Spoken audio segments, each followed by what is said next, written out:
नमस्कृत्य नरं चैव नरोत्तमं देवीं सरस्वतीं व्यासं ततो जयमुदीरयेत्। ओम नमो भगवते वासुदेवाय। ओम नमः पितामहाय। ओम नमः प्रजापतिभ्यः। ओम नमः कृष्णद्वैपायनाय। ओम नमः सर्वविघ्नविनायकेभ्यः।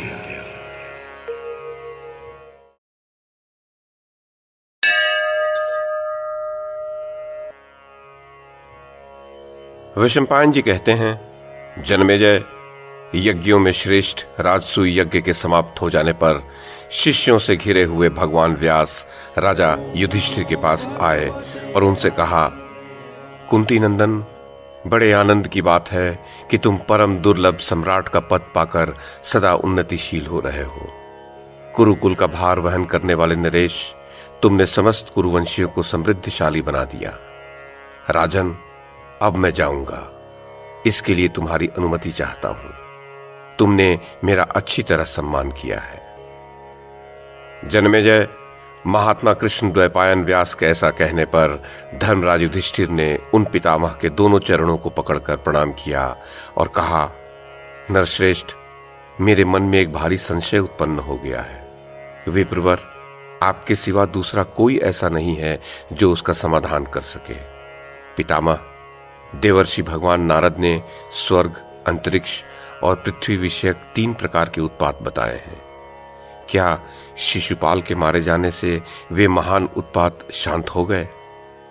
व्यास जी ने कहा, राजन, उत्पातों का महान फल 13 वर्षों तक हुआ करता है। इस समय जो उत्पात प्रकट हुआ था वह समस्त क्षत्रियों का विनाश करने वाला होगा।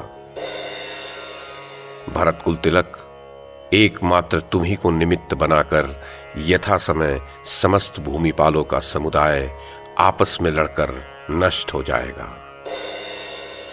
भारत, क्षत्रियों का यह विनाश दुर्योधन के अपराध से तथा भीमसेन और अर्जुन के पराक्रम द्वारा संपन्न होगा।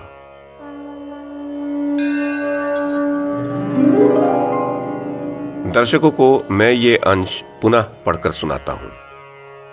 भरत कुल तिलक, एकमात्र तुम ही को निमित्त बनाकर यथा समय समस्त भूमिपालों का समुदाय आपस में लड़कर नष्ट हो जाएगा। भारत, क्षत्रियों का यह विनाश दुर्योधन के अपराध से तथा भीमसेन और अर्जुन के पराक्रम द्वारा संपन्न होगा।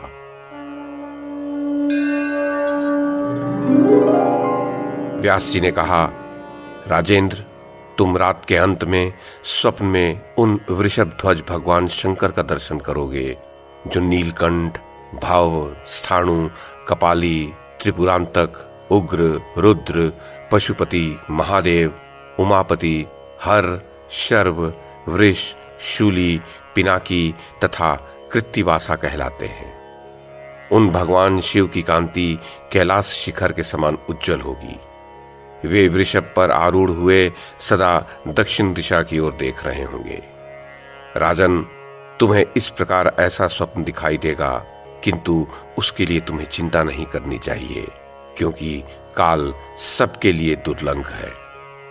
तुम्हारा कल्याण हो। अब मैं कैलाश पर्वत पर जाऊंगा। तुम सावधान एवं जितेंद्रिय होकर पृथ्वी का पालन करो।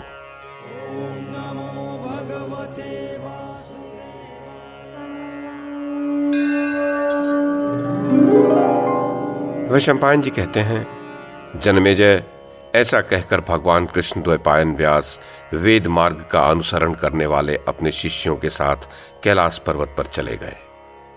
अपने पितामह व्यास जी के चले जाने पर चिंता और शोक से युक्त राजा युधिष्ठिर बारंबार गर्म सांसें लेते हुए उसी बात का चिंतन करते रहे। अहो, दैव का विधान पुरुषार्थ से किस प्रकार टाला जा सकता है? महर्षि ने जो कुछ कहा है वह निश्चय ही होगा। यही सोचते सोचते महातेजस्वी युधिष्ठिर ने अपने सब भाइयों से कहा, पुरुष सिंहों, महर्षि व्यास ने मुझसे जो कहा है उसे तुम लोगों ने सुना है ना? उनकी वह बात सुनकर मैंने मरने का निश्चय कर लिया है। तात, यदि समस्त क्षत्रियों के विनाश में विधाता ने मुझे ही निमित्त बनाने की इच्छा की है, काल ने मुझे ही इस अनर्थ का कारण बनाया है, तो मेरे जीवन का क्या प्रयोजन है? जन्मेजय राजा की ऐसी बातें सुनकर अर्जुन ने उत्तर दिया, राजन, इस भयंकर मोह में न पड़िए, यह बुद्धि को नष्ट करने वाला है। महाराज, अच्छी तरह सोच विचार कर आपको जो कल्याणप्रद जान पड़े वह कीजिए। तब सत्यवादी युधिष्ठिर ने अपने सब भाइयों से व्यास जी की बातों पर विचार करते हुए कहा, तात, तुम लोगों का कल्याण हो। भाइयों के विनाश का कारण बनने के लिए मुझे 13 वर्षों तक जीवित रहने से क्या लाभ? यदि जीना ही है तो आज से मेरी यह प्रतिज्ञा सुन लो। मैं अपने भाइयों तथा दूसरे राजाओं से कभी कड़वी बात नहीं बोलूंगा। बंधु बांधवों की आज्ञा में रहकर प्रसन्नता पूर्वक उनकी मुंहमांगी वस्तुएं लाने में संलग्न रहूंगा।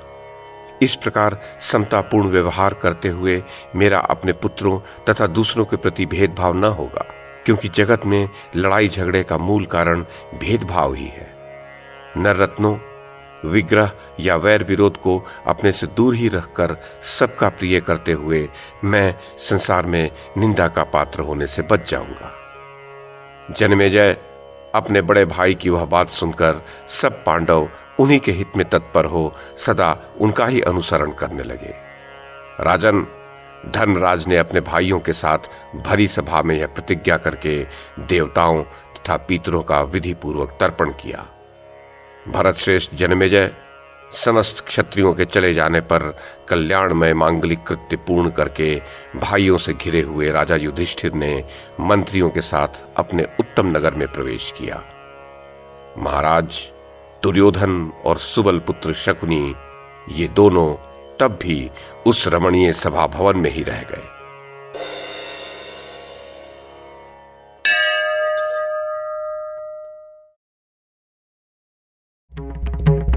YouTube के माध्यम से महाभारत की कथा को एक श्रृंखला के रूप में प्रस्तुत करने का हमारा यह प्रयास यदि आपको सराहनीय लगा हो तो कृपया इस कड़ी को लाइक और शेयर करें, चैनल को सब्सक्राइब करें और बेल आइकन को दबाएं। साथ में अन्य लोगों को भी देखने के लिए प्रेरित करें।